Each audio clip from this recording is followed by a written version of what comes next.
So hello everyone and welcome back to the channel.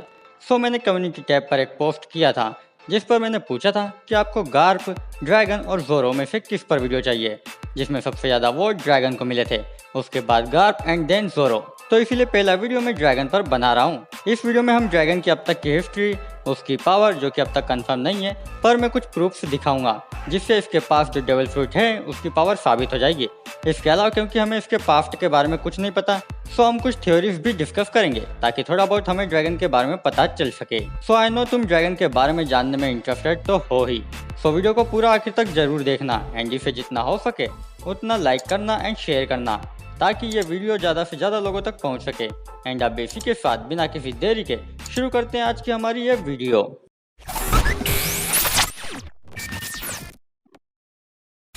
Dragon या कहें revolutionary dragon Luffy का पिता और गार्प का बेटा है, ये तो आप सबको पता ही है।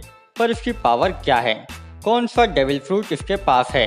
कुछ का कहना है इसके पास गोल्डी रोजर का डेविल फ्रूट है, पर अब तक हमें तो रोजर का क्या डेविल फ्रूट है यही नहीं पता। तो फिलहाल हम रोजर को भूलकर सिर्फ इस बात पर ध्यान देते हैं कि इसके पास कौन सा डेविल फ्रूट है।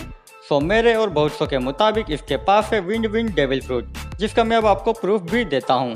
पहला तो सबसे सिंपल प्रूफ यह है कि जब straw heads crew lock town पहुंचते हैं तब वहां कुछ देर बाद ही नामी महसूस करती है कि वहां हवा काफी तेज है और शायद कुछ देर में तूफान भी आ सकता है। और एज ए नेविगेटर तुम नामी की स्किल्स को नजरअंदाज नहीं कर सकते, क्योंकि जैसे ही हमें ड्रैगन दिखाई देता है जो कि फर्स्ट टाइम अपीयर हुआ था लूफी को बचाने के लिए, हम देखते हैं उसके आते ही बहुत तेज तूफान आता है, हवा काफी तेज हो जाती है, इतनी तेज कि नेवी सोल्जर्स उड़कर दूर गिरने लगते हैं। अब कैसे पता चलता है कि ये जो तेज तूफान था, तेज हवा थी, वो ड्रैगन के डेविल फ्रूट के कारण थी। मैंने हाल ही में वन पीस की मांगा पढ़ना शुरू किया है और जब मैं चैप्टर 100 पर पहुंचा जिसमें first time monkey D dragon को दिखाया गया था, इस चैप्टर में एक ऐसा सीन था जिससे ये साबित होता है कि मंकी डी ड्रैगन के पास विंड डेविल फ्रूट है।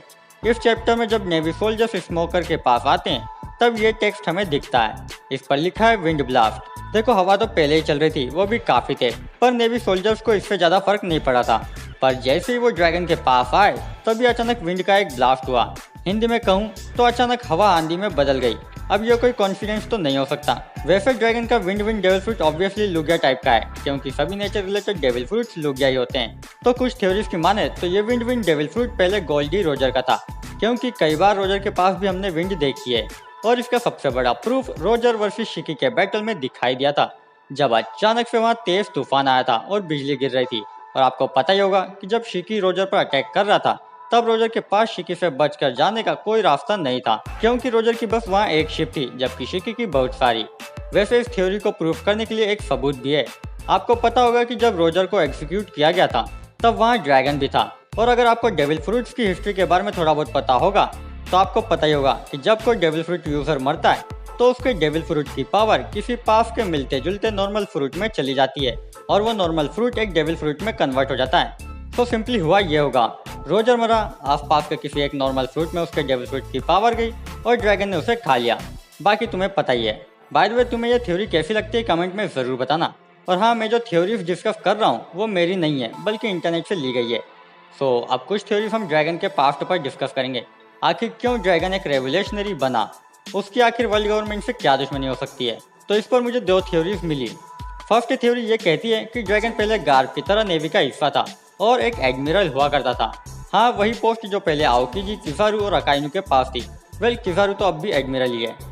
इस थ्योरी के मुताबिक ड्रैगन एडमिरल था, जस्टिस में बिलीव करता था, पर धीरे धीरे उसे नेवी के काले कारनामों के बारे में पता चला कि कैसे नेवी बस सेलेस्टियल ड्रैगन्स का गुलाम है और सेलेस्टियल ड्रैगन्स अच्छे नहीं है। मंकी डी ड्रैगन ने आवाज उठाई और उसे नेवी से निकाल दिया गया एंड वो रेवोल्यूशनरी बन गया। अब सेकंड थ्योरी ये कहती है कि ड्रैगन सेलेस्टियल ड्रैगन से वर्ल्ड गवर्नमेंट से इसलिए नफरत करता है क्योंकि उनकी वजह से लूफी की मॉम और ड्रैगन की वाइफ की डेथ हुई थी। अब वैसे तो दोनों ही थ्योरी को लेकर कोई प्रूफ नहीं है, पर आपको कौन सी बेटर लगती है कमेंट में ज़रूर बताना। अब आते हैं कि आखिर बाकी वन पीस कैरेक्टर्स के मुकाबले ड्रैगन कितना स्ट्रॉन्ग है। वैसे तुम लोगों ने बहुत सी वीडियोस देखी होगी जिसमें ड्रैगन को योंको लेवल या उससे ऊपर बताया होगा, और सच कहूँ तो मेरा भी यही मानना है कि एटलीस्ट वो एक एडमिरल से ऊपर और योंको से नीचे नहीं हो सकता। हालांकि कुछ का कहना यह भी है कि जितना स्ट्रॉन्ग सब कहते हैं ड्रैगन उतना स्ट्रॉन्ग है नहीं, जिसका रीजन ये है कि जब ब्लैकबियर्ड पायरेट्स ने ड्रैगन के हाइडआउट पर अटैक किया था तब ब्लैकबीयर्ड पायरेट से लड़ने की जगह ड्रैगन और बाकी मेंबर्स वहाँ से भाग गए थे। पर अब मैं मेरा रीजन दे देता हूँ कि क्यों ड्रैगन उतना वीक नहीं है जितना सब लोग समझते हैं, और वन पीस में ये आराम से टॉप 10 में आता है। तो हम मरीनफोर्ड आर्क की बात करते हैं, जहाँ पर navy versus white beard pirates का बैटल हो रहा था।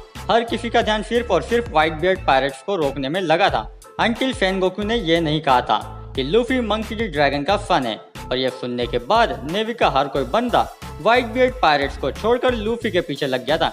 यहाँ तक कि खुद अकाइनू, जो पहले एस को मारने के पीछे पड़ा था, वो एस को छोड़कर लूफी को मारना चाहता था, क्योंकि उनके लिए लूफी फ्यूचर में एक बहुत बड़ा खतरा बन सकता था, जो कि सच्ची साबित हो रहा है। अब यहाँ व्हाइट बियर्ड जैसा बंदा बैटल कर रहा है, वो व्हाइट बियर्ड जिसे स्ट्रॉन्गेस्ट मैन का टाइटल मिला हुआ था, पर उसे छोड़कर अकाइनू लूफी के पीछे गया। माना कि व्हाइट बियर्ड तब अच्छी कंडीशन में नहीं था, पर तब भी तुम इतने कॉन्फिडेंट तो नहीं हो सकते ना कि व्हाइट बियर्ड को तो मैं कभी भी मार दूंगा, पहले लूफी को मार दूं। ये सब ड्रैगन के एक नाम की वजह से हुआ था। जब लूफी ने मरीनफोर्ड में कनक्यू और हाकी का यूज किया था, तब सब शॉक्ड थे, पर सबने यही कहा कि लूफी ड्रैगन का सन है, तो ये जानते हुए ये एक नॉर्मल बात है।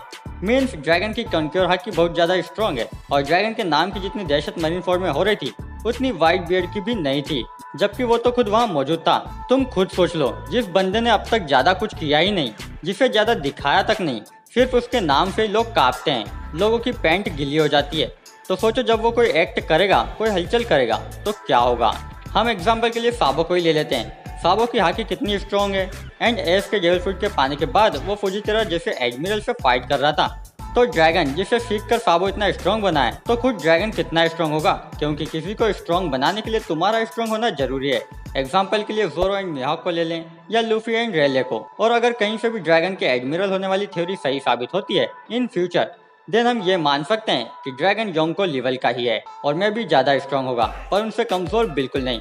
आखिर वो गार्ब का बेटा है, और लूफी जो ड्रैगन का बेटा है, वो एक योंको को टक्कर दे रहा है। तो तुम ये तो एक्सपेक्ट नहीं कर सकते ना कि ड्रैगन लूफी से भी वीक हो। एक वीक लीडर पूरी रेवोल्यूशनरी आर्मी को लीड नहीं कर सकता। और रही बात कि क्यों ड्रैगन ब्लैकबीयर्ड पायरेट से बचकर भागा था, तो रीजन सिंपल है, क्योंकि ड्रैगन अभी ऐसा कोई रिस्क लेना नहीं चाहता था जिससे उसके फ्यूचर प्लान्स पर फर्क पड़े, क्योंकि ड्रैगन सोच समझकर कुछ करने वालों में से है। वो गुस्से में फैसला नहीं लेता, और इसलिए उसने ब्लैकबीयर्ड पायरेट से फाइट अवॉइड की। खैर गाइस, ये था मंकी डी ड्रैगन पर आज का वीडियो।